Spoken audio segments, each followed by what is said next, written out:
In the rain, like,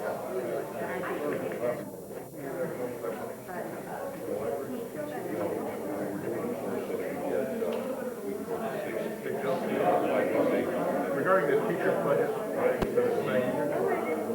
the opinion of Robert David is that I should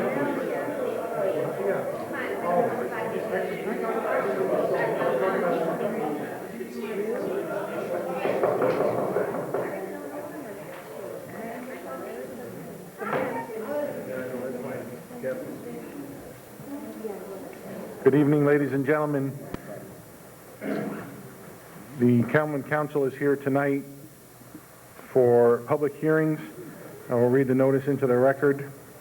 Call this meeting to order. Notice is hereby given that the Common Council of the City of Danbury will hold public hearings at which parties and interests and citizens will have the opportunity to be heard in relation to the following, copies of which are on file in the City Clerk's office for public inspection.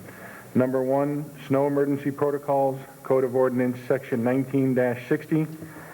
Number 2, Removal of Private Debris, Code of Ordinance, Section 17-7. Number 3, Danbury Bethel Interlocal Utilities Agreement. Number 4, Sanitary Sewer Extension, Short Lombardi and Concord Streets. Number 5, Historical Property Study, 254 Main Street as historical property. Said public hearings will be held on Monday, the 17th of November, 2008 at 7 p.m. in the Common Council Chambers in City Hall, 155 Deer Hill Avenue, Danbury, Connecticut, 06810, attested by Jean Natale, City Clerk. Members of the council will meet as a committee of the whole immediately after the public hearing to take action on the same. Ladies and gentlemen, I'd like to just bring to your attention, we had realized that there's a statutory limitation on constructing sewer projects that requires a 10-day notice. And since that has happened, this notice was out publicly in the paper with only 8 days notice. So we have moved item number 3 and item number 4 to next Monday, the night of Monday the 24th at 7 p.m. right here in the council chamber. So item 3 and 4 will be deferred to Monday the 24th, and that has been posted in the News Times as required by statute. Madam Clerk, or would you please call the roll? McMahon? Present. Agisha? Present. Johnson? Present. Gambetta? Calandrino? Perkins? Visconti? Genie? Present. Esposito? Present. Dottie? Present. Cavo? Present. Vitello? Here. Diggs? Here. Heschel? Present. Arcanti? Present. Curran? Here. Knapp? Present. Levy? Present. Riley? Here. Seabury? Stanley? Here.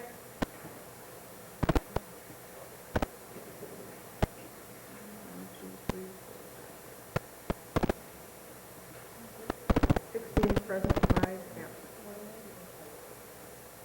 5 absent? We have 16 members present, 5 absent. Would the record please reflect that Mr. Trombetta is out of the country. Mr. Calandrino is trying to get back into the country. He's in Italy where there's a pilot strike. And Mr. Perkins is working. Mr. Visconti has just arrived. And Mr. Seabury is doing his parent-teacher night at Danbury High School. Excuse me? Okay. I would ask any member of the public if you would like to come up and address the council this evening to please say your name and spell your last name for the clerk so that we have a clear record of that, and would you please also give us your address. Is there any member of the public wishing to address the council on item number 1, Snow Emergency Protocols, Code of Ordinance, Section 19-60? Is there any member? Sir? I'm Anthony Ben. Sir, if you would please come up forward to the microphone. Thank you. My name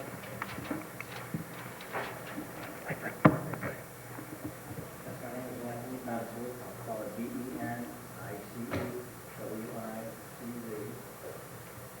43 East Lake Road. Now, this ordinance is going to be, you're not about plowing into the street. That's correct? It's a different ordinance, sir. That's item number 2. That's all right. What is this ordinance? This is on snow, declaring a snow emergency within the city. What dictates what's a snow emergency? Probably should just sit right up front. 'Cause we're gonna We'll get- probably be right there in a second. Is there any member, Mrs. Waller, did you want to speak on item number 1? I'm not sure, I just heard you just. Okay. Item number 1 is the declaration of a snow emergency in the city. And item number 2 is about the ordinance regarding snow, debris, leaves, others. Any member of the public wish to address the council on item number 1? Is there any member of the public who wishes to address the council on item number 1? Any member of the public wish to address the council on item number 1? Seeing none, we'll move to item number 2. Item number 2, removal of private debris, Code of Ordinance, Section 17-7. Is there any member of the public that wishes to address the council on item number 2? Sir? If you could just speak into the microphone, because we all can't hear. That way. This is regarding, I heard on the radio about plowing into the streets during a snowstorm. Now, I have done that in the past, but I never leave it in the streets. I mean, there's sometimes it's impossible to, do your plowing. I'm not in the business of plowing, but I run a business and I own a couple of rental properties. Now, when I plow into the street, I, come sideways and plow it back toward the curb. Now, is this going to be not allowed anymore? Or? Mr. Minister, we do not answer questions during this phase. We will do questions in the committee of the whole immediately following the public hearing, and we certainly will ask that question to That's what I'm concerned the about. Director of Public Sometimes Works it's and impossible Corporation to Council. not do that. All right. Thank you. Thank you. Mrs. Waller on item number 2?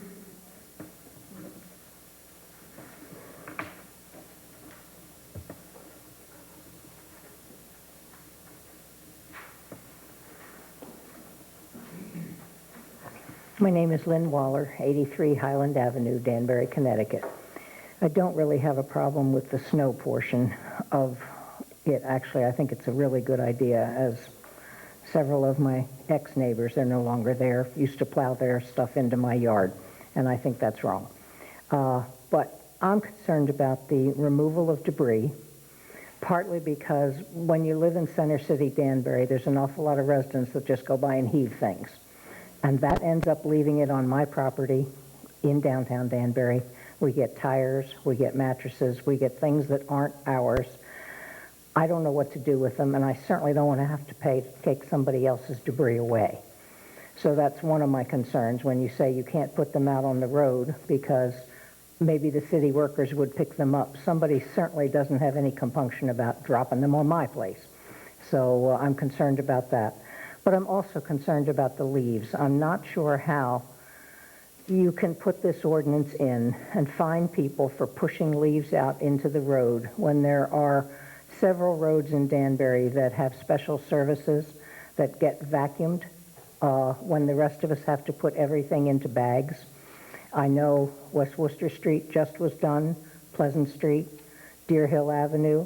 They just rake everything out into the street, and then the city trucks come around and vacuum everything up. And I don't think it's fair for the rest of us to be fined if we do that. And I don't happen to do that. We compost, so we use all the leaves that fall on our property. You want some more? Yeah, my husband will take more. Not in any quantity, but yes. Actually, we get them from the neighbor's property also. But I'm really concerned why you would be able to give a ticket to someone for doing that when some of the residents in Danbury get free services from the city the rest of us are not privy to. So I thought I'd bring that up, and especially with the fine going up to $100 to have this happen.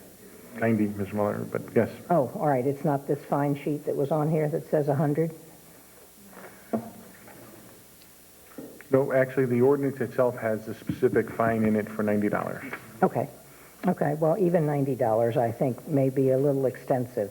And you also can't control where God puts the leaves, so sometimes they just plain blow out into the street. But I also see why you're trying to do this, because I went around this weekend when it was raining so hard, and every one of the down drains were just clogged with leaves. So I can understand the point from both sides. I just wanted to bring it up. Thank you.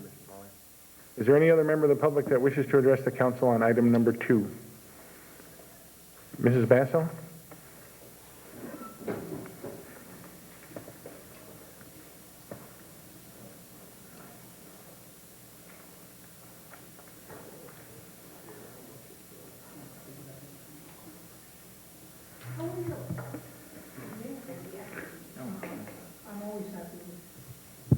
Pauline Basto, 8 Hoyt Street, Danbury, Connecticut.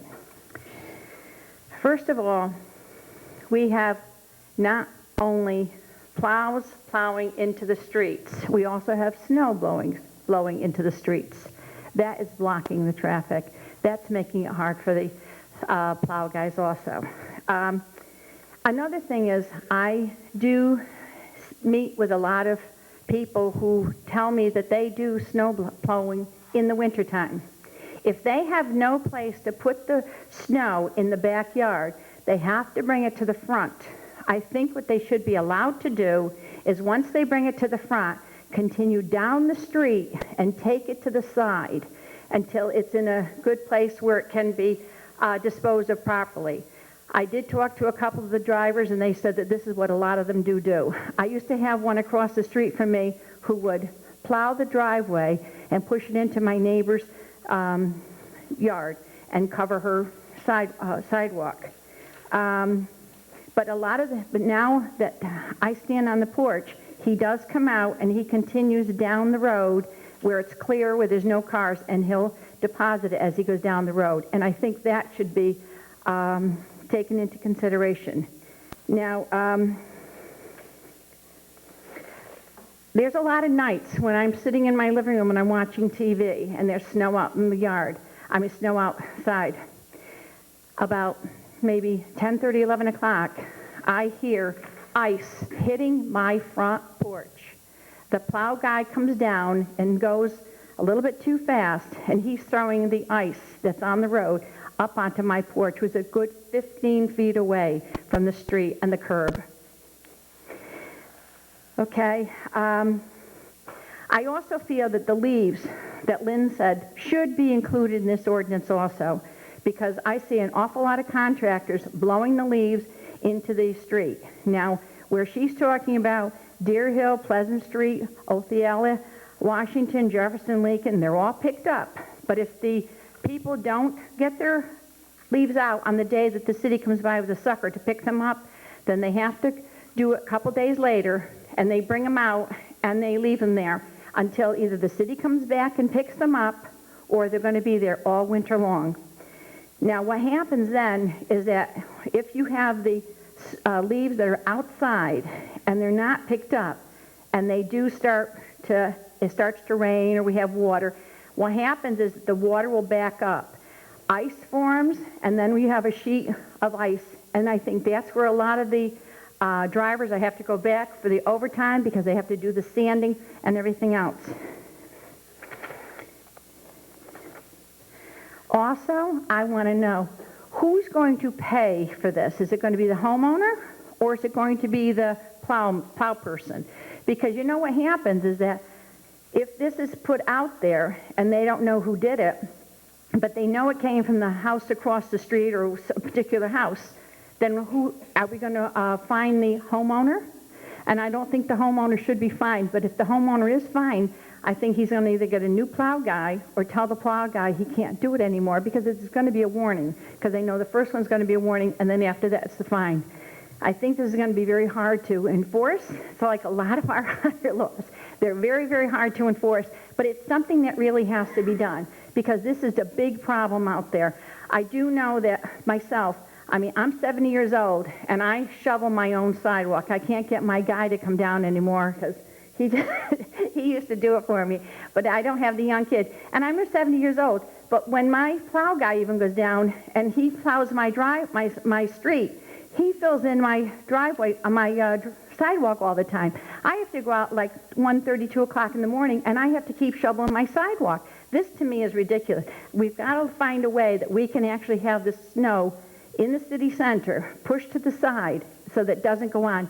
My brother used to plow, and he said it can be done. But what's happening now, I have a neighbor in my neighborhood who is in her 80s, and she also has a problem with the snowplow guy is putting it all into her sidewalk. So, this is a problem. So, what we've got to do is we've got to think of it both ways. Both the plow guy, us, and the city. Let's all take a responsibility, and let's do it right. Thanks, guys. Thank you. And women. Is there any other member of the public that wishes to address the council on item number 2? Any other member of the public wishing to address the council on item number 2? Any member of the public wishing to address the council on item number 2? Seeing none, we'll move on to item number 5. Historical Property Study, 254 Main Street as historic property.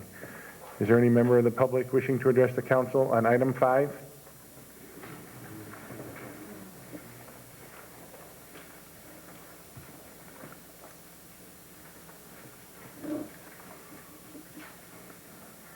Good evening. Hi, I'm Dr. Lori Weinstein from Western Connecticut State University. I also live at 44 Concord Road in Danbury. Just to give you a little background on this, back in 2002, I met with Mayor Boughton about becoming a certified local government program. And the certified local government program is administered through the National Park Association. And what this does is it allows various municipalities throughout the country to apply for federal monies to help restore and preserve historic properties. Mayor Boughton and Mike McLaughlin were all on board for this, and they all thought this was a great idea. So we started sort of moving by fits and starts with getting this going. And thanks to the wonderful help of Dennis Alpern and Robin Edwards, I'm now before you today. So it's made all the committee processes. It's gone from creating a study committee back in early part of 2002, 2003. We submitted a report to the Connecticut Commission on Culture and Tourism. They adopted and endorsed our plan. We held a public hearing in May of 2008. We reported to the Common Council in June of this year. It then went to an ad hoc committee, and the ad hoc committee issued a report on 10/22/08 recommending a public hearing on adopting the historic property ordinance. So now I'm here before you. And I do have pictures of the one property that we hope, if I can give these to you. What we want to do is start with the old library building in downtown. I've been there many times with Mike McLaughlin and the mayor, as well as people from the Certified Local Government Program up in Hartford. And we want to restore the murals that were done there. They were painted by Charles Federer. We thought this was a WPA program, but it actually isn't. But they were painted in the 1930s. If any of you have been to the old library, you'll see those murals. They're really, really beautiful. It's now the music building. And the murals desperately need to be restored. So becoming a certified local government would enable us to apply for monies to restore these murals. In addition, we hope to look at other properties, historic properties in Danbury, apply for monies to help preserve and restore some of our historic properties. I don't know Thank if you. there's Thank you very any much. questions or comments. We do not answer questions in this Okay. this phase of the hearing, but thank you. Okay, sure. You're welcome to stay for the committee of the whole. There may be a question for you there. Is there any other member of the public that wishes to address the council on item number 5? Any member of the public wishing to address the council on item number 5? Any member of the public wishing to address the council on item number 5? Seeing none, I'll entertain a motion. We have a motion to close the public hearing. Seconded by Mrs. Teicholz. All those in favor signify by saying aye. Aye. Public hearing is closed. We will now open the committee of the whole. I would ask the clerk if she would please take the roll again. McMahon. Madichuk. Johnson. Trumpata. Calorino. Perkins. Esconti. Chili. Esposito. Present. Scotty. Present. Cabo. Present. Costello. Here. Diggs. Teicholz. Present. Arcanti. Present. Curran. Here. Knapp. Present. Levy. Present. Riley. Here. Seabury. And Stanley. Here. the clerk?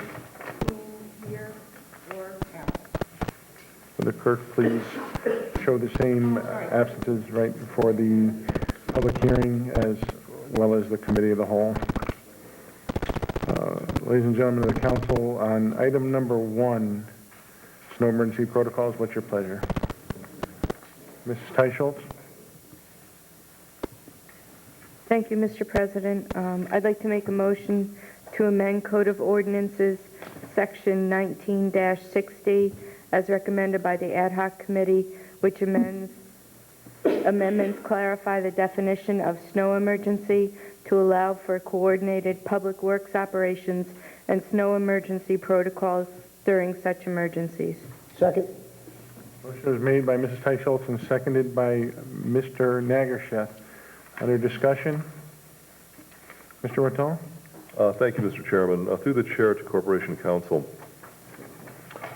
Attorney Pinnard, it says here in the, I think it's the first paragraph, no vehicle shall be permitted to park or remain stationary on any city, street, or highway so as to obstruct, hinder, or otherwise delay snow and ice control operations. And then on the second line, it says, as defined herein. And I don't actually see the definition of a snow emergency. Is that based on a predicted snowfall amount, like a half an inch, a dusting, a flurry is not going to be an emergency, but if they're calling for 3 or 4 inches, that would be? Is that basically how it works? Well, that's one of the changes or amendments in the ordinance, Paul. That is declared when the mayor, together with the Public Works Director, issues that emergency and when plow vehicles are dispatched. So that's the kicker. Whether it's a half an inch or an inch or 2, the kicker is not the amount of the snow as much as when the mayor, together with the Public Works Director, deems it to be a dispatch time for the plows. And that's what, if you look below, the second to the last paragraph is the reason for the clarification, so that kind of uncertainty is addressed. That's when, now if you adopt this, now by law, you'll know when that's to be declared. Okay, if I may, a follow-up. So what you're saying is that when the mayor and the director of the Public Works decide that there's going to be a snow emergency, that's basically when it starts? Right. Could the plows be called out without declaring a snow emergency also? The reason I ask, if you have tenants or, maybe you don't have a lot of parking or something like that, it's a pretty big inconvenience for the people downtown to play musical parking spaces every time it starts to snow. So I'm thinking that there obviously are many occasions when we don't get that much snow, when you don't necessarily have to completely clear the streets in order for the main thoroughfares to be policed properly. So is there a possibility to call out Public Works without declaring? In other words, somewhat of a level below a snow exactly. emergency. Yeah. I think the Public Works Director has some jurisdiction and would have jurisdiction in that kind of case. The snow emergencies typically are declared when there's a use the word emergency is used, so that means some risk to life and limb. So something below that standard, he has discretion, I would say, to let a plow out or plows out in those circumstances.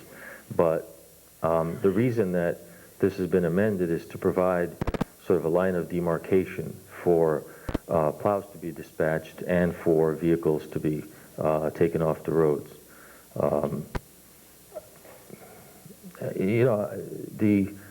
The dispatch of vehicles by itself, I think that's probably allowable and assumed even where there isn't a snow emergency. But where that level would be is something that I think the Public Works Director would probably have to determine based on those circumstances. But well, let me put it this way: the safer approach would be to if snow begins to fall, okay, the coordination begins between the Public Works Director and the mayor, and when they decide that trucks are dispatched, that's when vehicles have to be removed from the road. In cases where you don't necessarily need to remove vehicles, that would be that lower tier. So I would say that the Public Works Director can make that decision where vehicles don't have to be removed from the road. Again, it's a discretionary call, I would say. But I just want to be clear on this. Every single time we get some frozen precipitation does not necessarily mean for the people watching at home that there's going to be this automatically institutes a snow emergency. Correct. And people have to change their whole plans for the day to figure out where they're going to park at the school or the firehouse or whatever. That Yes, correct? that's correct. Okay. See, right now, as the way it is pre-ordinance change, there's 3 levels of protocol, and the mayor declares those. So the lowest level is maybe something where it's a little bit of snow, but it does present some level of risk. And that's probably the area you're talking about. This tries to separate it into a clear emergency, and then the lower tier would be what you're talking about. So I think Thank that's allowed. Mrs. Stanley? Thank you, Mr. President. My question to Attorney Pinter, would there be some kind of announcement made to the public which would totally, I mean, it would make it totally clear of, you know, what is, when it's needed and when it's not? I mean, obviously, there's already a question here. I mean, I know sometimes we get those announcements over the phone, we get those recorded messages. Well, the question of notification did come up during the committee meeting, and there is a procedure where a snow emergency is declared. It would be the system that's presently used for that kind of notification to the public, a reverse 911, I guess it is, system where the public is notified that a snow emergency has been declared. I assume that will be used. That's the notification we're talking about.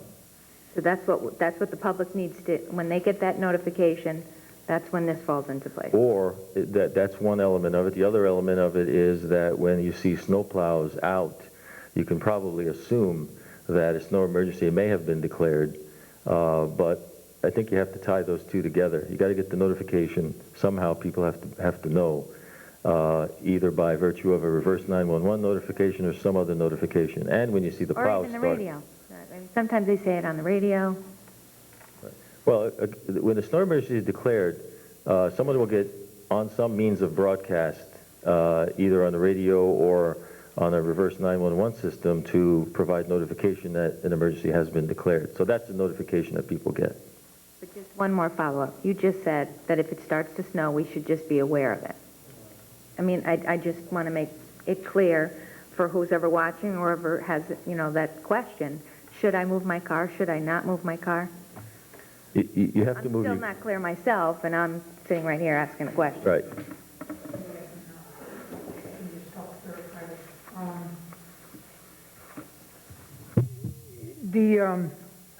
The reason for the snow emergency protocol is really for plowing.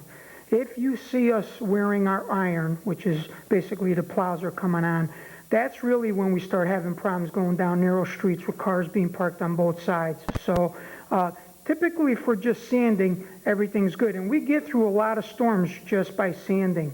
It's when the iron goes on the truck, where the 11-foot plow with the snow foil ends up being 12-foot wide, we just can't get down some of the streets. At that point, I would be contacting the mayor and recommending to him that he declare a snow emergencies. The snow emergency goes right over to radio stations. Actually, some of the TV stations actually announce it, and reverse 911. So there is a very detailed process of notification to the public.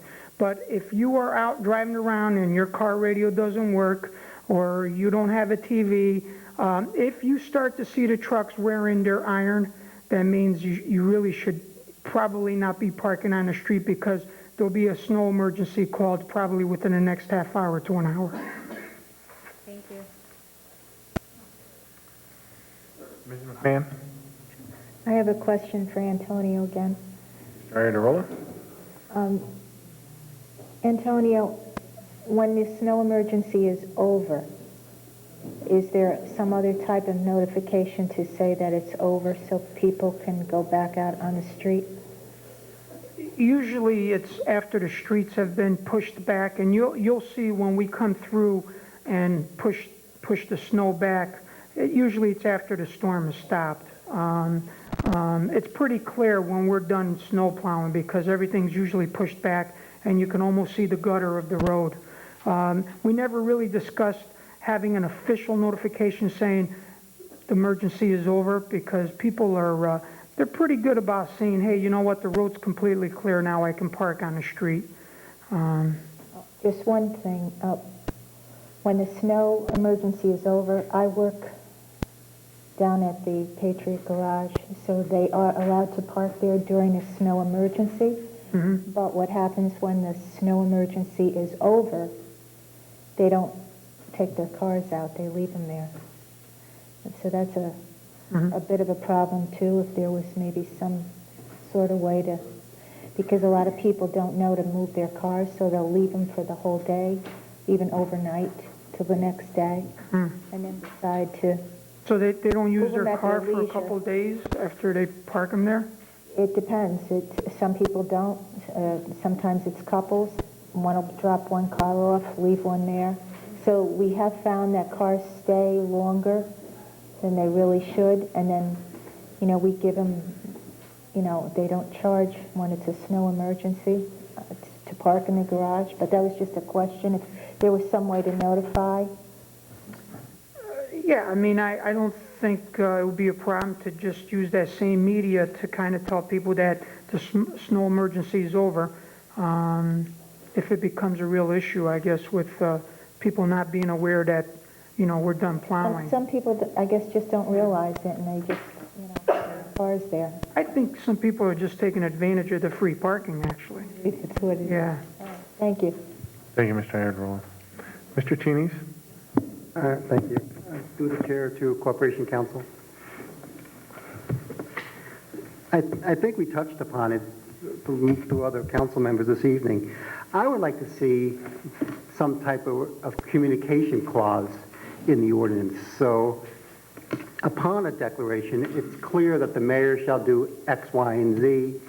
And also, I don't see where there should be a designated parking areas.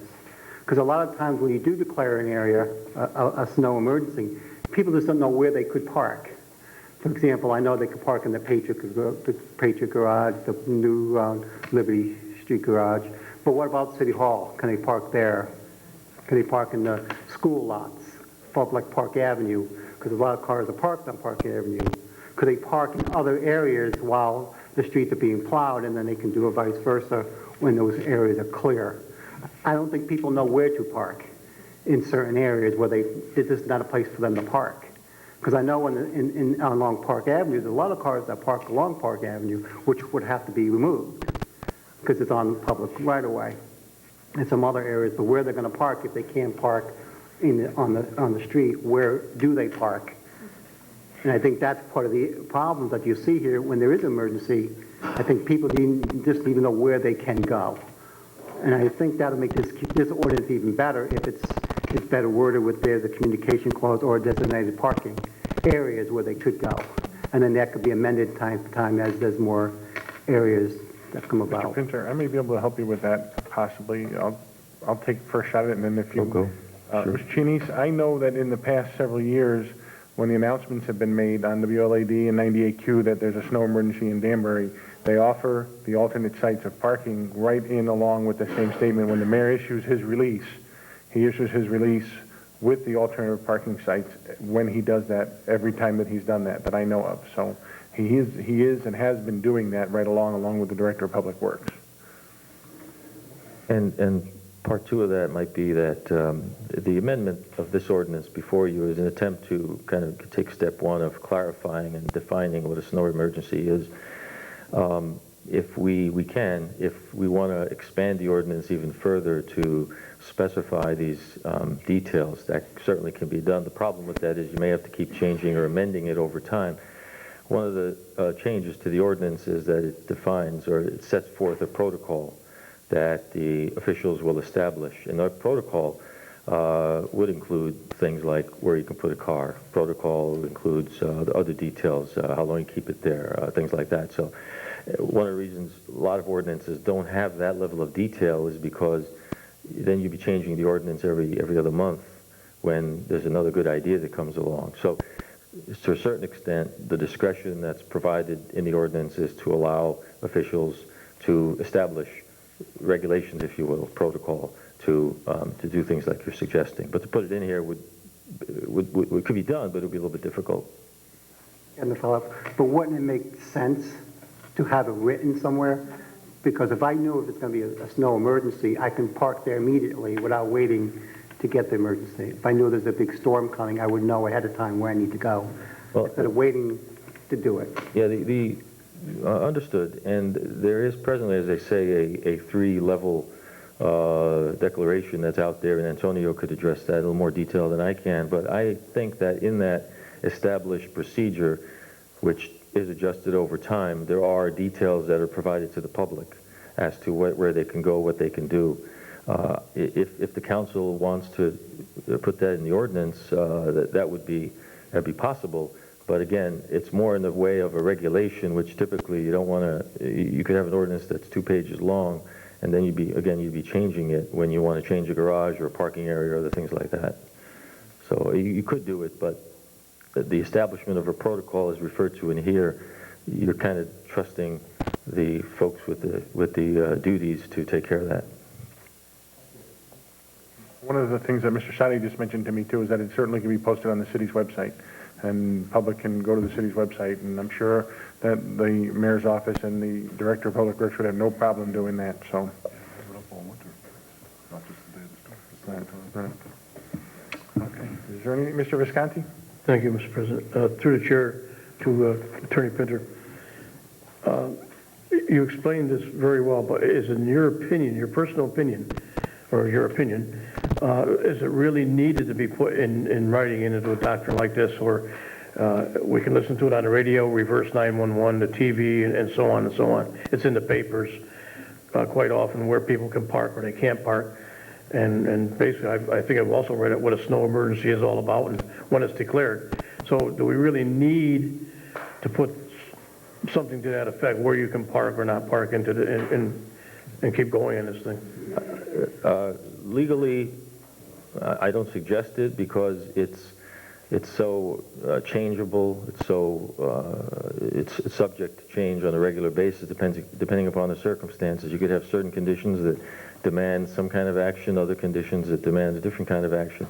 So again, if you do put detail like that in the ordinance, you're likely to have problems with that when issues come up that either are addressed or not addressed by that expanded ordinance. So the answer I would give you is I would not suggest that. I'd let the officials that are charged with this task, who already have certain protocol in place, to leave them to establish the right protocol under those circumstances that come up. Anybody else on Mrs. Stanley? Thank you, Mr. President. So am I understanding this correctly? This sounds to me more like this is an administrative procedure needed, because for the years in the past, we get the reverse 911 calls, we hear about it on the radio. So is this something that's being done internally? Because we do get notifications. Yes, it is. I don't see where the difference is. It seems like this has already been happening. The difference is that now you have a, if you will, a starting gate for when a snow emergency is declared. And the starting gate is that the Public Works Director, together with the mayor and the dispatch of the vehicles, is the declaration of a snow emergency. That's the kicker. That's not in there right now. Right now, there's a 3-step process, a 3-level, which the mayor declares in consultation with the Public Works Director. But you don't have it codified as this change has it now. So it's very clear to the public, here's when a snow emergency is declared, subject to Councilman Rotello's possible lower tier before the chains go on. But when a snow emergency is declared, now people know how it's declared. Okay. It's very clear. That's really the main difference here. So it is an administrative procedure, basically. Behind the declaration it is. In other words, the declaration is you're approving it if you do that. Below that, the administrative procedure is put in place by others. That's not in here. Thank you. Anybody else on item number 1? Seeing none, I'll try your minds. All those in favor signify by saying aye. Aye. Anybody opposed? Anybody abstaining? Okay. Item number 2, removal of private debris, Code of Ordinance, Section 17-7. What's your pleasure, Council? Mr. Arcanti. Thank you, Mr. President. I move to amend the Code of Ordinances, Section 17-7, by the addition of subsections G and H, providing for restrictions and fines for illegal placement of materials upon public property from private properties in accordance with said provisions. Second. Motion was made and seconded by Mrs. McMahon. We'll get to Ms. McMahon again. Other discussion, Mr. Riley? Thank you, Mr. President. I'm a little concerned with this ordinance, and I'd like to state some reasons why. It seems to me that on this particular ordinance that we're making a mountain out of a molehill. Most likely, and I'm pretty sure anyway, that there are state statutes that already address this issue. I would imagine that when it comes to removal, that there's already laws on the books. Thirdly, do we really need to hamper the police department with this issue? As it is, every time we turn around, we're writing an ordinance. Think about it this way, that every time we write an ordinance, it in essence becomes law. This particular one would involve the police department to the point where they are going to get involved with issues that can be settled with using just common sense rather than having the police go out and have to settle an argument. As it is, those that plow, I mean, for all the years I've been around, there's been many of them. When the plow comes down the street, they blow it into my driveway. It's been done for years and years and years. I take it and I throw it back on the sides, and it's not a big deal. If my neighbor does something like that, I go over and talk to the neighbor. He talks to me, she talks to me, and we get it done. We are getting into the habit of every time we turn around, we blow our nose, we're going to write an ordinance. Next thing you know, we're going to have an ordinance for young guys that wear their trousers a little bit below the navel and showing their shorts. We're going to write an ordinance on it. I think that we're overstepping our bounds, and I think that we got to stop writing ordinance on silly little things like this. These are common sense issues, and we don't need to have an ordinance on this, and we don't have to put more emphasis on the chief and his staff and his police to do more and more and more. I think that we're going too far. Thank you. All right, before we go any further, I think I'd like to take the opportunity to call Mr. Iadarola up to explain, give the council a little bit of background on this, and just maybe answer some of Mr. Riley's concerns in regards to the issuing authority, who will have the issuing authority in this ordinance, and maybe Mr. Pinter can help out with that as well. But Antonio, if you would just come up and kind of brief the council. I know you briefed us as an ad hoc committee, and a lot of members were not there at the ad hoc, so it may be helpful for them to hear it directly from you what the issue is. Sure, thank you. Mr. Riley is correct about one thing, and that is you would think common sense would be the driving force from somebody plowing snow, sometimes 3-4 feet high, and blocking a complete lane of a city street. Unfortunately, that common sense does not prevail. And because there's the motive from anybody that's in the business of plowing snow is you got a lot of accounts. Sometimes a truck breaks down, and you got to cover these accounts, and you do whatever you need to do to get these individual commercial properties or individual property owners cleaned up. And sometimes the city is left with the burden of cleaning up the residual snow. And we're not worried about a little windrow that's left. We're talking about where sometimes I have to send a loader out to open up a street. So that's kind of what's driving this. Last year, and what we've noticed is a significant increase in this issue over the years. Last year was probably one of the worst years that the department says they've seen in a long time.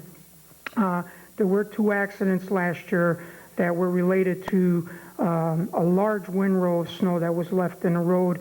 A gentleman came around a corner, saw the windrow, hit the brakes, couldn't stop quick enough, went into the windrow and almost flipped his car over. So it does become a significant issue, and it is something that over probably the last number of years we've just been dealing with, to the point now where we feel we have to kind let the public know, or let these individual business owners know that if this continues, there may be a fine. And we don't expect to issue a fine every time it happens. What we would like to be able to do is tell the property owner that this can't go on anymore, and we're going to give them one more chance at talking to their contractor to fix the issue. If it continues, then I think that we should be able to issue the fine. A lot of this fine, a lot of the issuance of the fine, we hope to just be able to do internally within the Public Works Department. We have that authority on a number of other issues and ordinances. We do have the power to issue tickets, so we hope not to burden the police department with those issues. Although every time we have an issue significant to what I just described, the police department's there. Because there's an accident or somebody's going off the road, or people can't pass, and somebody calls the police department and says, well, I can't get through because there's a pile of snow in the middle of the road, so they're there. That's what's driving the issue. It's been more and more and more of a significant issue, and what you're seeing is other communities really implementing this same type of ordinances in their bylaws, and we're probably second to a couple of local towns, surrounding towns, that have already done this, and it's for the same reasons for what I just described. Thank you, Mr. Iadarola. We'll go Mr. Curran, and then we'll come this way, Mr. Sadi. Chairman, I don't know who to address this to, but Mrs. Waller and Mrs. Basso brought it up, and it's something I always wonder about. Why do some streets get to blow their leaves into the street and get picked up by the city and nobody else does? I mean, how do I get on that list? Could you explain that to me? It's not a special service. It's not based on who lives on what street. A number of years ago, and I'm probably going back 20 years ago, there was maybe an unwritten policy, but there are a number of streets, for example, Deer Hill, that have a significant number of city-owned trees that are right along the gutter. And a decision was made many years ago that it was unfair to have those individual property owners be burdened with the removal of that magnitude of leaves. So the city said, because of our trees basically littering the streets and a portion of the properties, what we will do is pick up those leaves on those streets. And that's the reason why it's done. It's a way to be fair to some of the residents that live on these streets where you have a significant amount of city-owned trees, which really significantly drop a significant amount of leaves on private property and the city's right-of-way. I counted 8 significants there, Mr. Iadarola. Mr. Sadi? Thank you, Mr. President. I have a couple of questions. First one through the chair to Corporation Counsel. With regard to subsection E and specifically the imposition of responsibility upon passage of this ordinance for abutting property owners to take care of sidewalks, and then specifically stating that they have a particular level of care to give to them, and then an issue of liability and proximate causation. I understand we can, under our police powers, mandate that people have to maintain in a certain level, sidewalks next to the property. But I have an issue of dictating and going into issues of proximate causation, levels of liability, and a standard of care that is required to be shown to others as opposed to just maintaining. Is that from statute or case law? It is from both statute and case law. I reviewed many of those cases, and that language is actually used regularly to try to determine liability. If I may, but is that a municipality imposing that, or is that already in common law? And if it's in common law and case law, why are we putting it in an ordinance and not just simply allowing people, if they get injured, to sue based on public personal injury case law? Tom, are you talking about the part of the ordinance that's already been in place for whatever number of years? I'm just looking at the language. I don't know specifically because it's not called out specifically what is and what is not new in sub E. I'm looking at E, specifically. Yeah, E is a section that's already existed. This 17-7 was enacted by the council years ago by virtue of a state legislation, as you know, and that piece of legislation does specify, and the case law behind that statute does talk about proximate cause throughout. Okay, that's fine. So that's why that E is there. That's in existence now.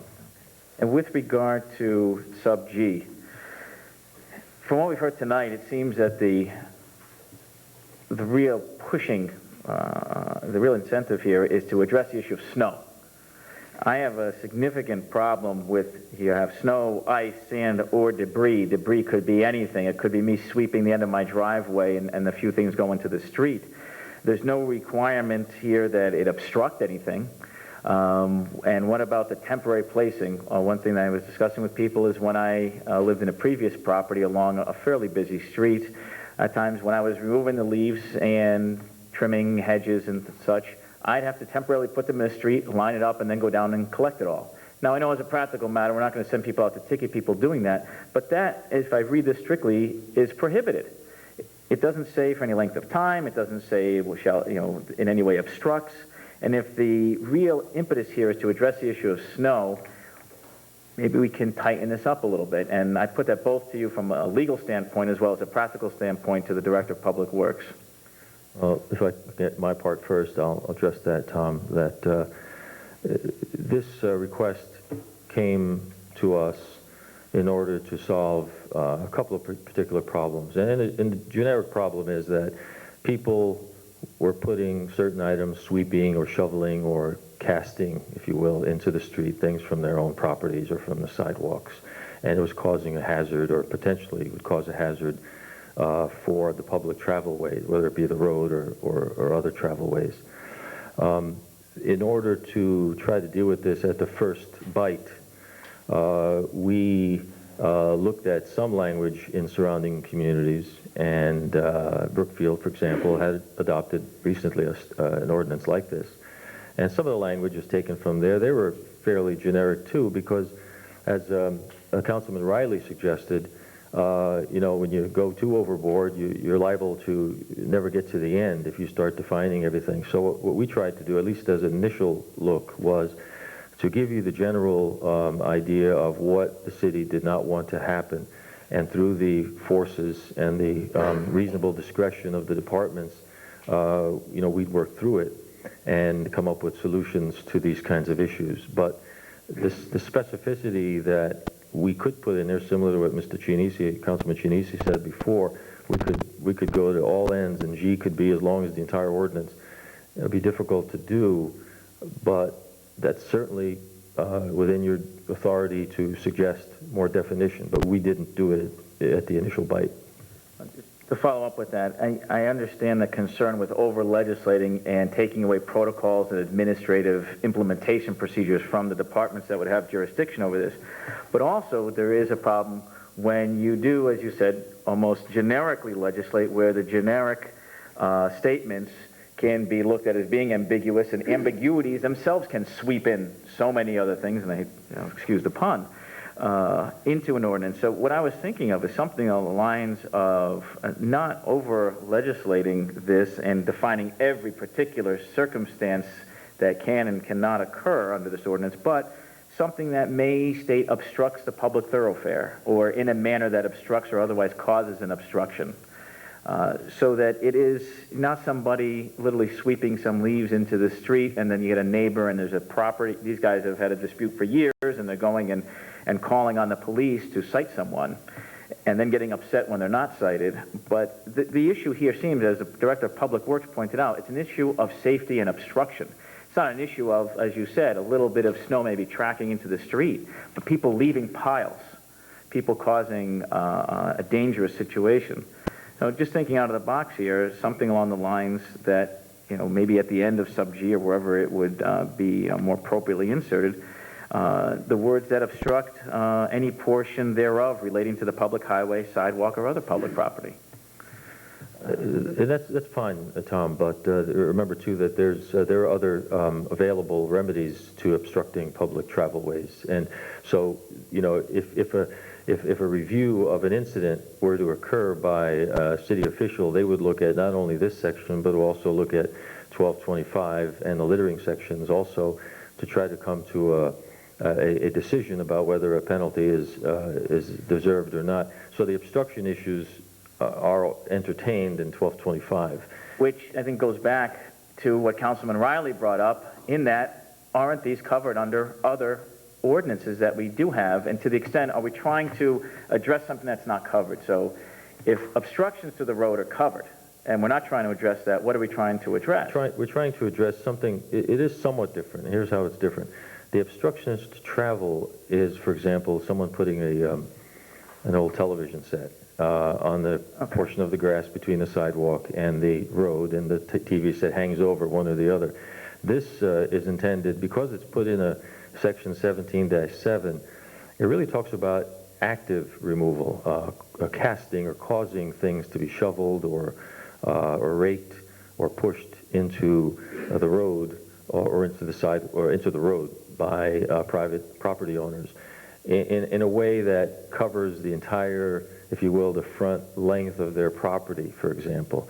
The other ordinance that we were talking about is really more for isolated placement of obstructions. So there is some overlap, but this, because of where it's placed in this particular section, is intended to be more of a, well, the guy's, you know, shoveling there for the last 2 hours, putting stuff into the road, so now there's a whole row of leaves. It does obstruct, but it's kind of a different cause of the obstruction. Oh, and then it goes back to my concern. It's almost, it's like a catch-all. And maybe obstruct is too stringent a word to use, you know, in any way impact travel of the thoroughfare or safety. But I'll yield to others. I don't want to take up too much time on this, but No, Councilman, you're right. And lawyers, as you know, we certainly can, we happily re-amend a little bit to clarify, if that's the wish of the council, to alleviate any concerns like that. That would not be a problem to do that. And just while others are speaking, I'm just going to jot down some possible language. Thank you. Thank you, Mr. Chairman. Mr. Levy? Thank you, Mr. President. I have a problem as well with this ordinance. I can't cite the legal reasons, but the rationale of common sense. And I think this has been a problem in the city of Danbury for a long, long time.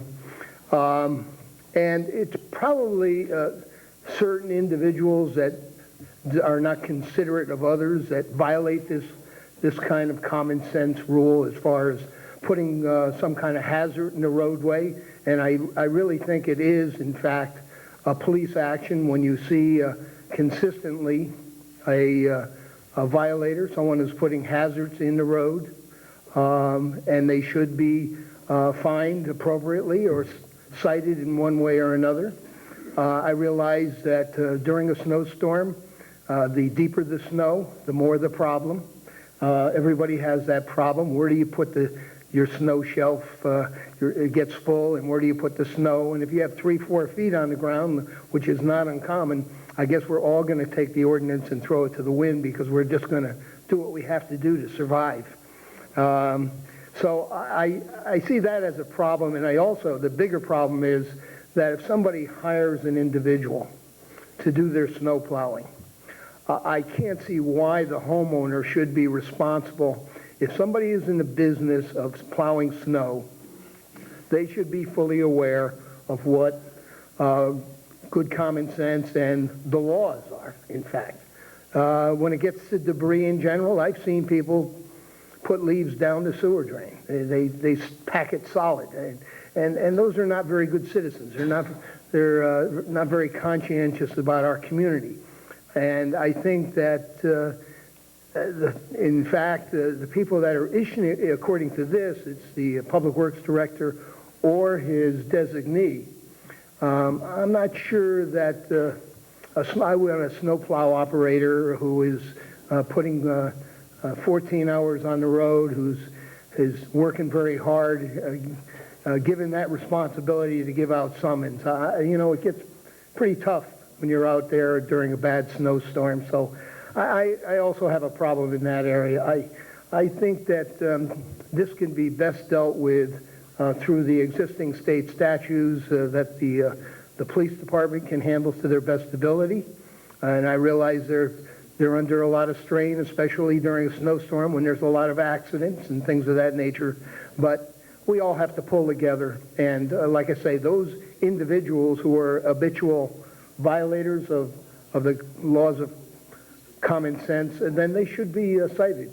And they should be given summons in accordance to putting hazards in roadways. And if you temporarily put somebody plows their driveway and temporarily puts snow out there until they have a chance to put it on the side bank, who's to say a car can't come along during that finite period of time and get into an accident and claim, well, the law clearly states that you can't do that. You can't plow snow on the road. It only takes a short period of time for someone to get in an accident, and they're going to say, well, the ordinance says that that homeowner put his snow on the roadway and caused my accident, and base some kind of litigation on what should have been common sense of a driver driving in hazardous weather, and that is, be careful. You don't know whether you're going to have a snow drift or what the case is going to be. So I understand the motivation from the Highway Department, from the Director of Public Works, but I'm afraid I can't be supportive of it. Thank you, Mr. Leedy. Anything else? Mr. Rotella? Thanks, Mr. President. I'm a little ambivalent about the ordinance. I know Pleasant Street had been mentioned tonight. That's in my ward. And Pleasant Street has a gorgeous canopy of trees, goes from one end to the other. Anybody from out of town who comes to Danbury off of Park Avenue from the highway goes down Pleasant Street and says, my gosh, this is a really pretty town. People benefit from the arboration of Pleasant Street in a couple of different ways, from the environment, from the aesthetic values and things like that. But there is a cost to these things. And the cost is usually borne by the homeowner. I actually have a constituent on Pleasant Street. Oh, Mr. Rotella, just stand down for 1 second while I change the tape.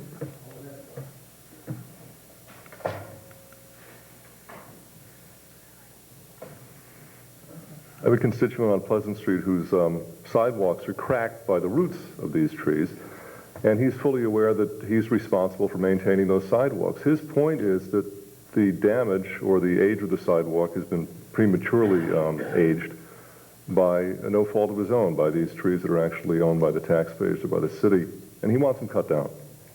I always talk him out of it every year, so we go through this little back and forth. But there is this cost, and we're thankful that people on Deer Hill and Oleana and Pleasant Street and West Worcester rake the leaves up off the sidewalk and clean it and police it on a regular basis. And it's not too much to ask for the taxpayers to, pay to have their own essentially leaves picked up with vacuum trucks at the end of the season.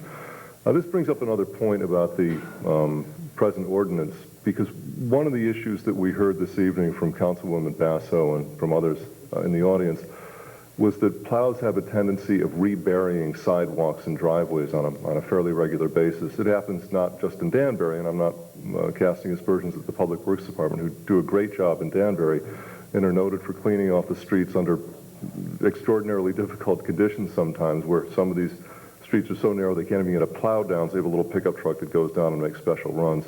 But the fact remains that you're required by ordinance to clean off your sidewalk within 4 hours after daylight at the end of a storm.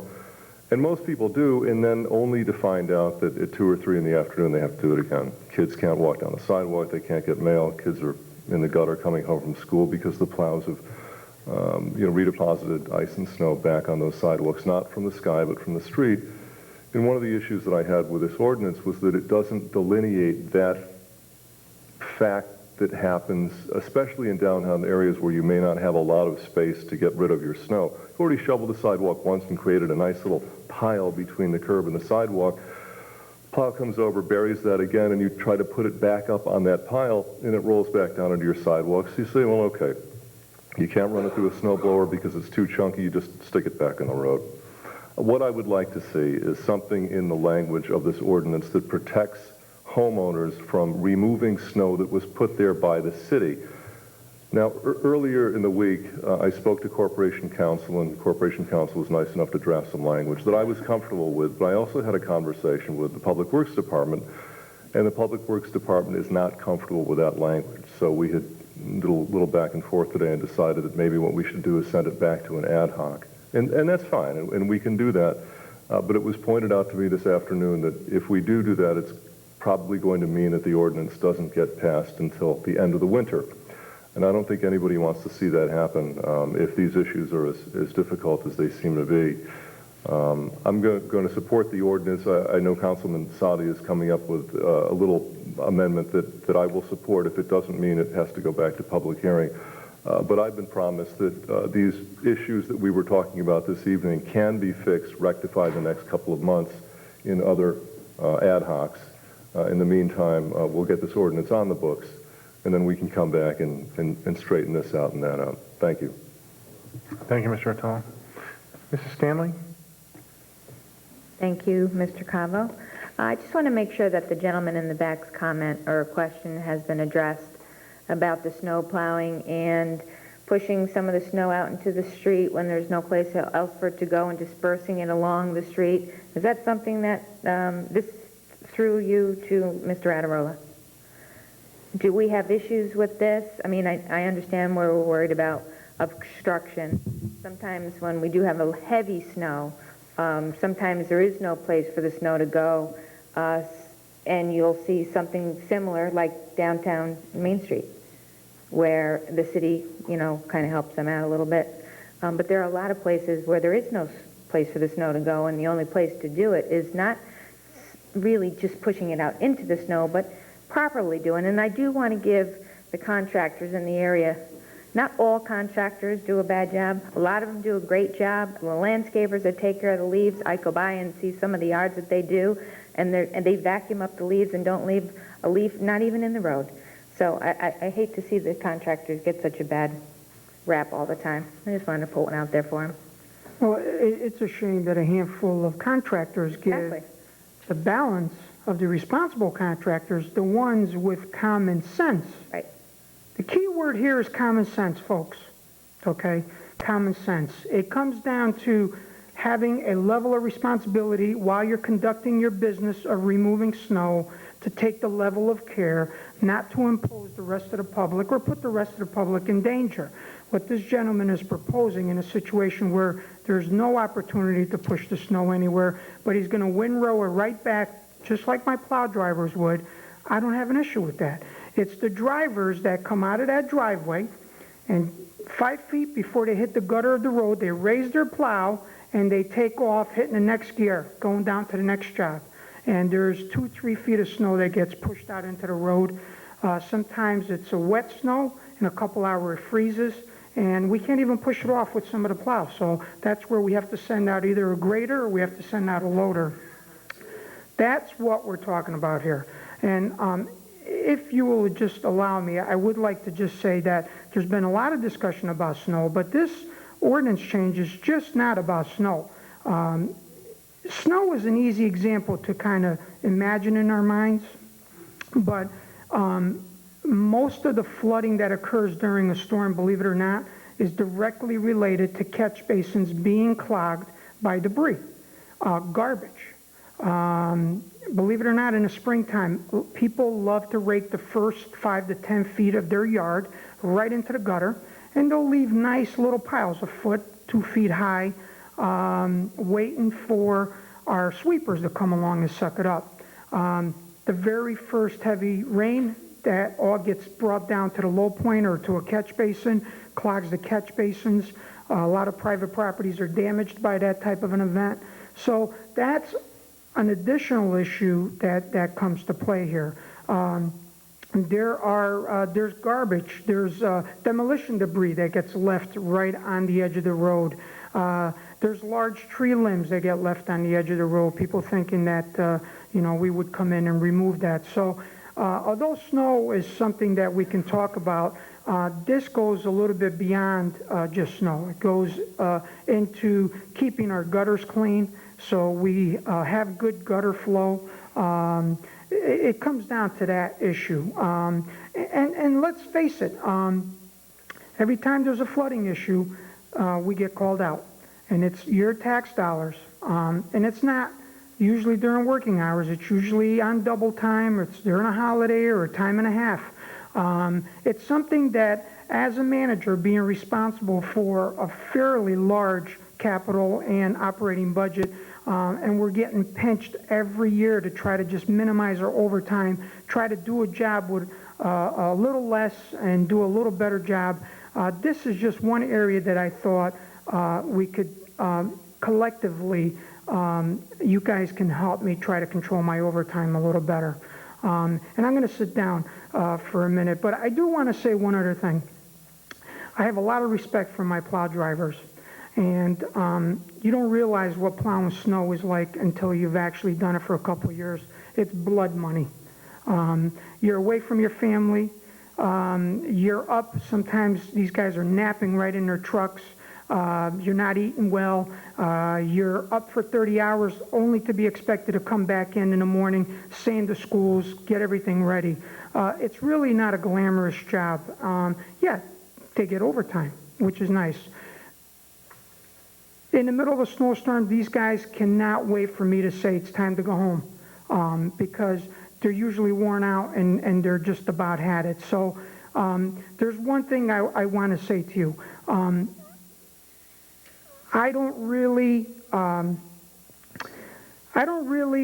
take it kindly as a past elected official did tonight and complain about my snowplow drivers plowing snow 15 feet into somebody's front porch.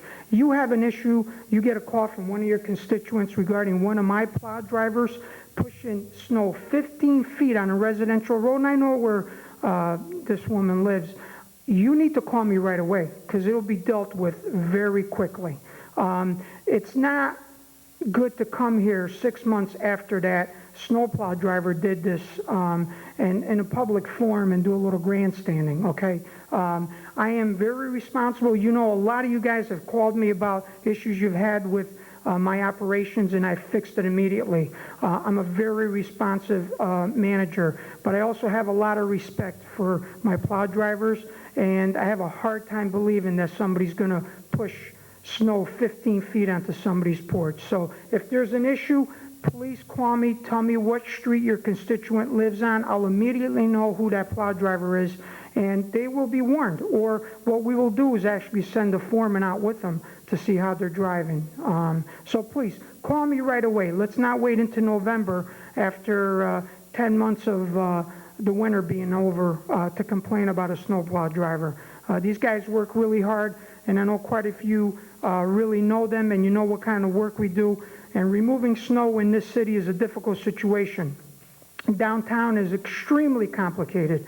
Up in the more rural areas, it's not too bad, but it's quite an undertaking. And if you can picture making some calls in a war room about when to put the plows on, a driver losing a truck, trying to find another driver to cover him, somebody getting sick in the middle of a plow run, people getting run off the road. It's a very difficult situation, and I don't want to tell you about what kind of a job it is, but it's probably the least desirable part of my job, and it's a difficult job. So thank you for listening to my...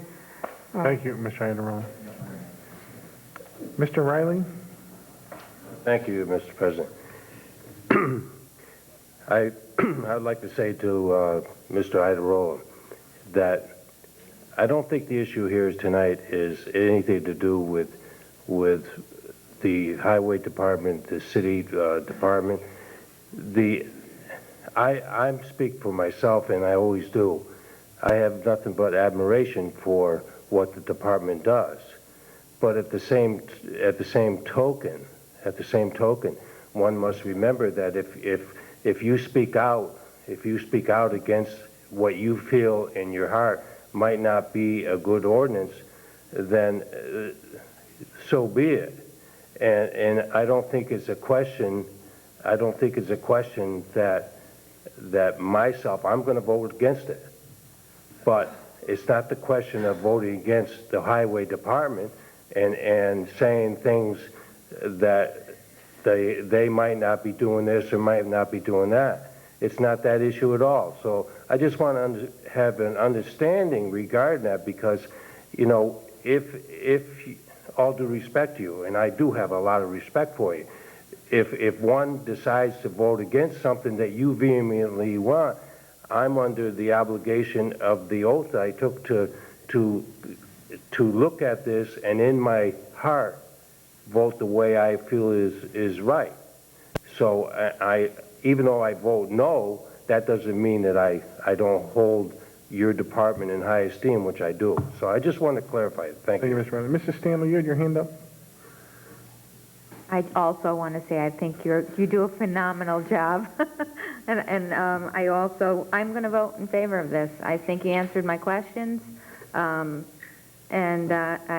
think we do have safety concerns that need to be addressed, and I'm supporting it. Thank you, Mrs. Stanley. Mr. Arconti? Thank you, Mr. President. Mr. Iadrola, how much money do you think it costs us in fixing some of the problems we discussed this evening, in overtime and all? I know it's a tough question. Yeah, it's a tough question. Send a truck back out or a loader back out because some plow truck driver leaves a big pile in the street, say on Cahanza Street, for example. I know you've done that there. Yes, we have. How much money does it cost us? Well, this is what ends up happening is usually the guys, after completing their snowplow, after being out for 26 hours and they've already clocked in a considerable amount of overtime, we'll get a phone call, typically from the police department, saying the road is unpassable. 4-hour minimum time, and typically it's an operator, a truck driver, and typically a foreman. So, yeah, it could easily run you in $1,000 at a clip every time they go out. Last year, guys went out, went home. About an hour and a half later, we had to call them back out. That's another $1,000. And that's the reason why it drove me to try to do something about this issue, because I just saw my overtime money just every time this happened. We're into tens of thousands of dollars. Very easily in one winter, easily. Thank you, Mr. Ryder. That's all I need to know. Thank you, Mr. Arconti. Mr. Sadi? Thank you, Mr. Chairman. The language I'm thinking about in subsection G, and I'd like to, through the chair, put this to Corporation Council from two perspectives. One, I'm hoping that it's not considered substantive in a sense where it deviates from anything within the ordinance, but just simply clarifies things. And with the indulgence of the council, that would allow us to go forward without having to go to another public hearing.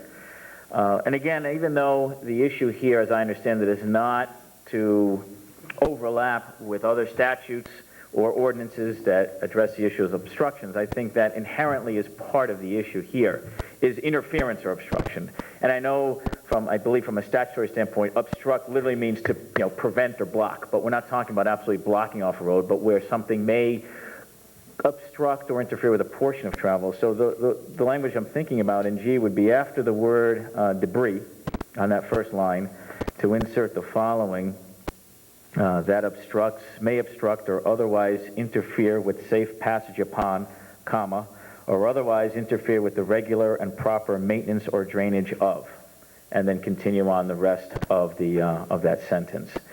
And the reason I structured it in that way was trying to do two things.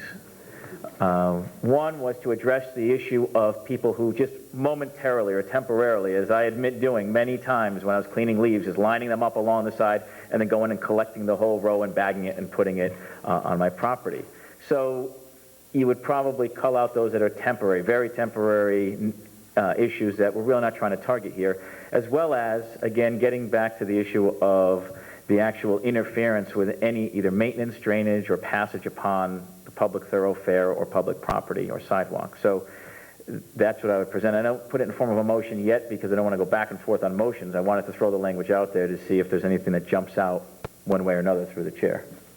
Let me address it this way. Mr. Riley said he had high esteem for the Public Works Department. As long as you indicate you have high esteem for ours, I can indicate to you. The lawyers? Well, no. As one. For us.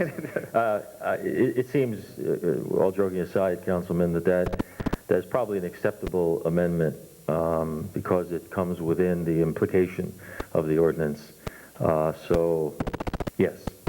And if I may, as I have the floor through the chair to the Director of Public Works, I can read the body language a little bit, but I just want to make sure, again, is that something, I don't want to create a problem here. I'd rather just, if I'm going to vote against this, just vote against it rather than inserting language that's going to create a problem. So. No, that is more of a clarification than anything else. Okay.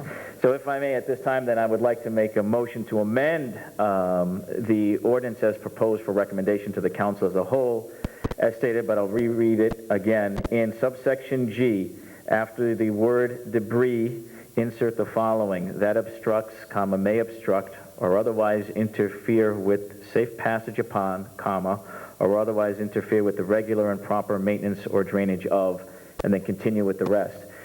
To the extent that there's any, I'm sorry, that's my amendment. Okay.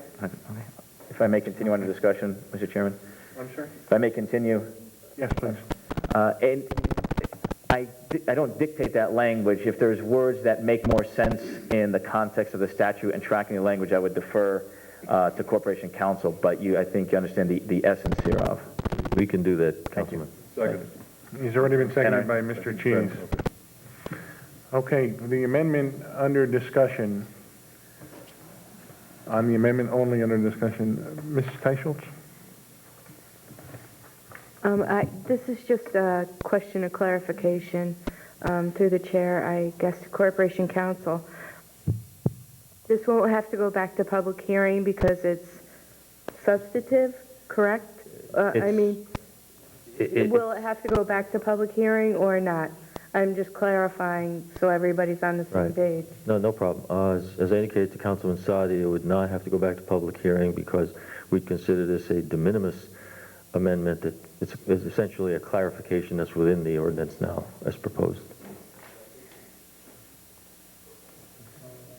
Anything else under discussion on the amendment? I would like to just, Mr. O'Toole? Thank you. I'm very much in favor of this amendment. It's a lot more than I even hoped for we could get in an ad hoc. And I have to tell you, I've got constituents who are already reshoveling their sidewalks and being refined on top of the reshoveling. There may be an expense in dealing with contractors who are putting tons of snow in the road, but believe me, there's an expense dealing with snow from the street that winds up on your sidewalk after a storm too. And most downtown properties cost about $75 for each time you do it, and if you have to do it 3 or 4 times, it adds up pretty quickly per storm. So this is something I'm very comfortable with. I think it focuses the ordinance. Public Works gets what it wants. I think the constituents get what they want, and this is a very good compromise. It's a win-win. Thank you. Thank you, Mr. Tullo. I was going to say the same comments. I think that the amendment just helps to clarify the obstruction of the road, and that's basically what we were trying to achieve here, was to stop the obstruction of roads. So I will be in support of the amendment as well, and I thank Mr. Sadi for being able to put that together on the fly. Any other discussion, Mr. Levy? Is this a discussion under the amendment? It is the discussion under the amendment. I think the amendment is a good amendment, and it clarifies the debris, but I still have a problem with putting the onus or responsibility on the property owner. I just think that... well, Mr. Levy, when we go back under discussion after the amendment, we can certainly talk about that again, if you'd like. Okay. Anything else on the amendment? Seeing none, I'll try your minds. All those in favor of the proposed amendment signify by saying aye. Aye. Aye. Anybody opposed? Anybody abstaining? Okay. Back to the main motion under discussion. Mr. Levy, did you want to, for the second time, just talk about your... Yeah, I think that when an individual hires a contractor, he expects that contractor to perform functions within the scope of the law. And I think whoever that individual is, whether it's the property owner or a professional hired contractor, if there's a penalty to be paid, it should be paid by the individual that caused the hazard or the obstruction.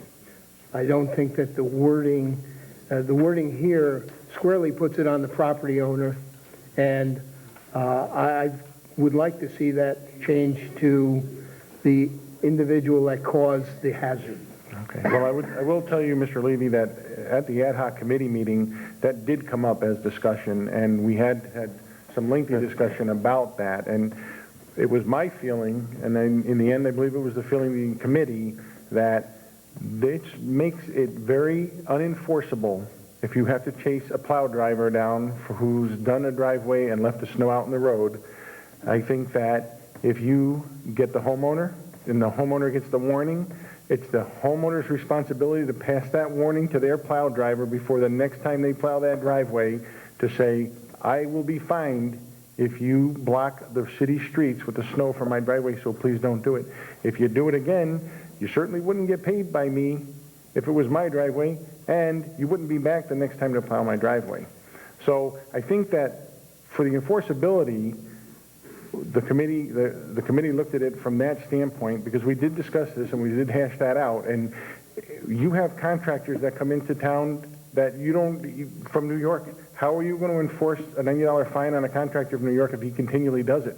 So when the homeowner is responsible, and since the homeowner hires him, it's the same thing, and I said this in the committee. You hire somebody to do your gutters, put your gutters on your house. If they don't do it right, are you going to pay them? You're not going to pay them. If you hire them to do contracting work in your house, paint, side it, roof it, if it's not done right, are you going to pay them? You're not going to pay them until they do the job properly. And it comes to the same thing with hiring a plow operator or someone that does your leaves.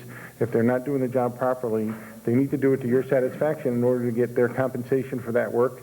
And you ultimately need to be the responsible party for that. So that did come up. Well, I thank you, Mr. President, for clarifying that portion of it.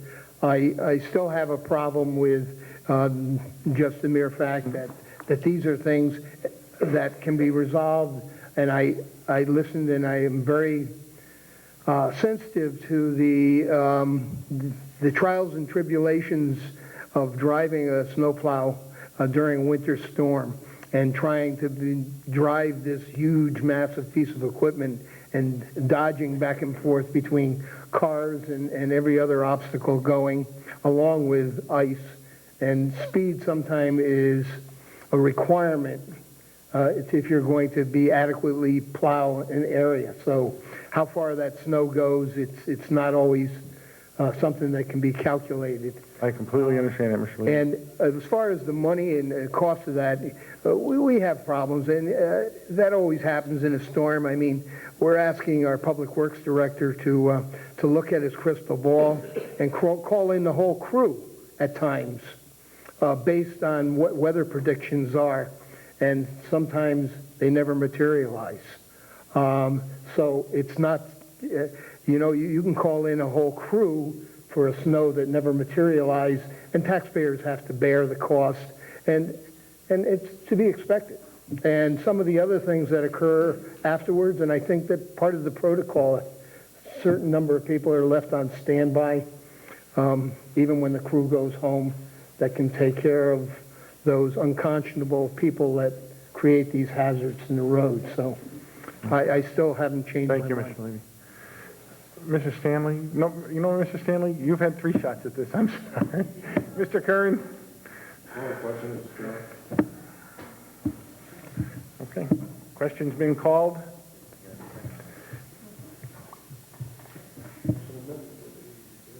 Are we calling the amendment question? Or No, the amendment's already been voted on and passed. Okay. Do we have a second on calling the question? So does that mean I could speak? Mr. Nagerseth, seconded. Okay, on the motion to call the question, all those in favor signify by saying aye. Aye. Opposed? Nay. We better have a roll call vote on that, please. Okay, this is not calling the question. McMahon? Yes. Nagerseth? Yes. Johnson? Yes. Visconti? No. Solis? No. Esposito? No. Sadi? No. Calvo? Yes. Costello? No. Diggs? Yes. Keisel? Yes. Markowski? Yes. Curran? Yes. Knapp? Yes. Levy? No. Riley? Yes. And Stanley? No? No. 10 yeses, 10 yes, 7 noes. 7 no. Let's see. We have 10 yeses, 7 noes on calling the question. The motion passes to call the question. Now to vote, try your minds on the adoption of, or the progressing of the ordinance to the council in next month's meeting. All those in favor signify by saying aye. Aye. Anybody opposed? Anybody abstaining? Was it on the motion itself? That was on the main motion, As amended. as amended. You got enough. Okay, so we have 16 yeses and 1 no, 2 noes. Oh, Mr. Riley, no also. 2 noes. Mr. Levy. Mr. Levy, Mr. Riley voted no on the main motion. Through the chair. To the Corporation Council. On calling the question, is it a simple majority or 2/3? Simple majority by your ordinance. Simple majority. Thank you. On to item number 5. And Mr. Alpern has been sitting here so patiently, and I'm sorry, Mr. Alpern, that your item wound up to be number 5 instead of number 1 tonight, but you can talk to the city clerk about that. I was wondering, Mr. Alpern, if you would come up and just give us a little background on this for the council and the public's benefit.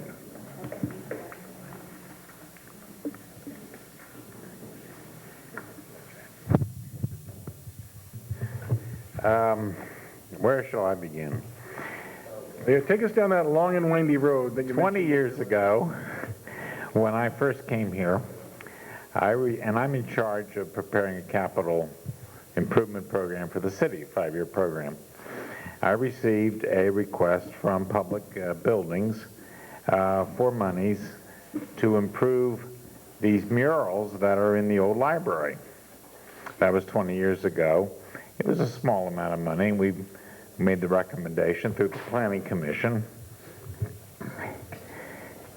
and it wasn't funded. And it came through year after year after year, and we kept proposing it over and over and over again, and it's never been funded.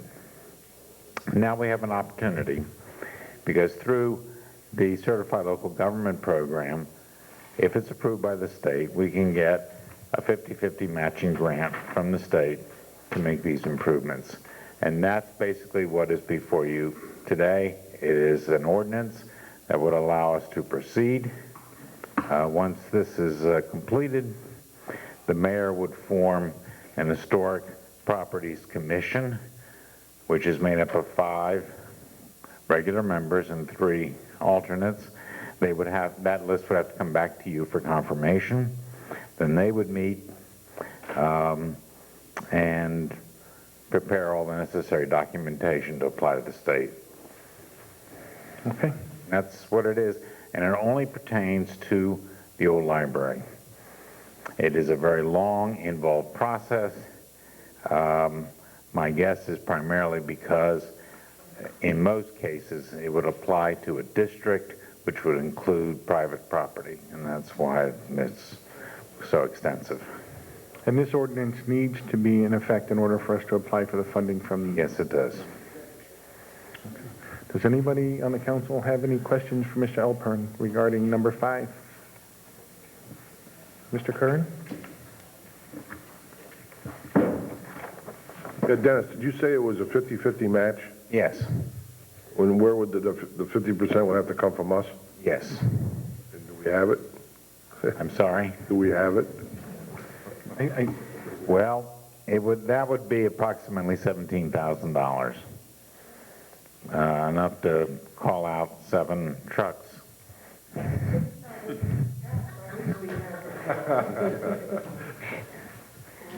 That's the only the question I asked. Well, of course, it would have to come back to you for approval of the expenditure of funds, yes, and certification. I think all of that certain things have to be in place first in order for... Okay. And I think that the mayor would probably come and talk to us about funding in the future if he doesn't get a grant or somebody else to step up and kick in money to help preserve the old library. At the rate we've been going on this, it'll be in next year's budget, I'm sure, not this year's. Any other questions? Mr. Rotella? Yeah, if I may, just to clarify, by accepting this ordinance, we will not be bound to spend the money this year, next year, or any other year, but it will allow us, should we happen to find $17,000, to be able to do this. But we will not be required, correct? Thank you. Anything else on item number 5? Seeing none, I'll try your minds. All those in favor signify by saying aye. Aye. Anybody opposed? There was no motion made for that? Oh, I'm sorry. But, I'm sorry. But while we're doing that, I can do the motion. Second. What was your motion, Mr. Nagashet?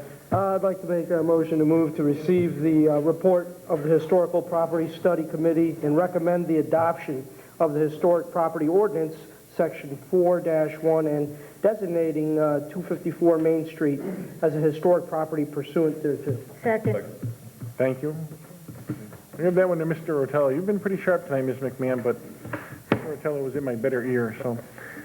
Mr. Levy, I'm sorry, under discussion? Thank you, Mr. President. I just wanted to thank Mrs.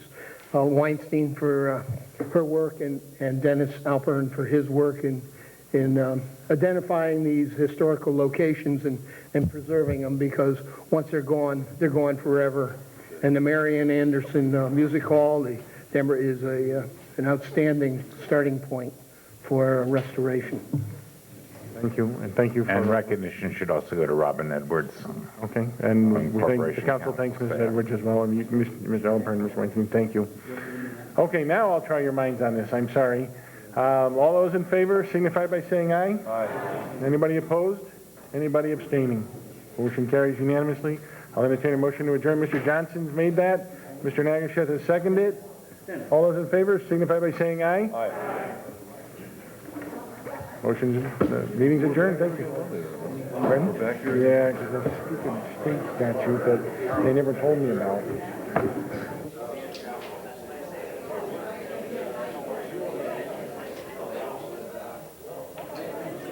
They're telling me that the public workers strike.